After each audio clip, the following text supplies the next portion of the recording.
नमस्कार मित्रांनो, आज आपण वैदिक गणितातलाच एक दुसरा भाग घेऊन येतोय आणि या भागात सुद्धा आपण दोन अंकी संख्यांचा गुणाकार एका वेगळ्या पद्धतीने करून दाखवणार आहोत.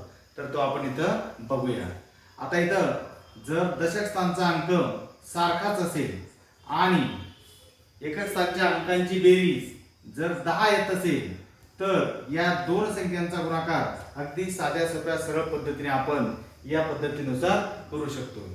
या दोन संख्या हे जे एकक स्थानचे अंक आहेत त्यांची बेरीज 10 आली पाहिजे पहिल्या नेहमी, आणि हे जे दोन दशक स्थानचे अंक आहेत हे समान असले पाहिजे.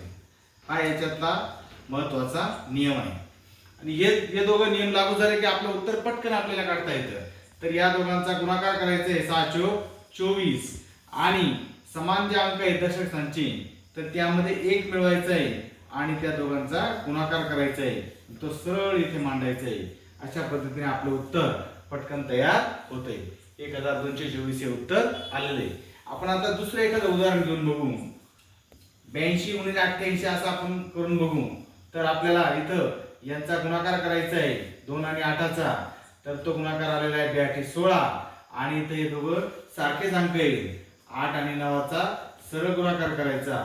फक्त याच्यात आपले 10 पर्यंतचे पाडे पाठ असले की आपल्याला पटकन उत्तर काढता येते आणि उत्तर आलेले आहे आपलं 7216.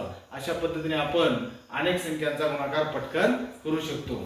जर माझा व्हिडिओ तुम्हाला आवडला असेल तर नक्कीच लाईक करा आणि शेअर करा. धन्यवाद.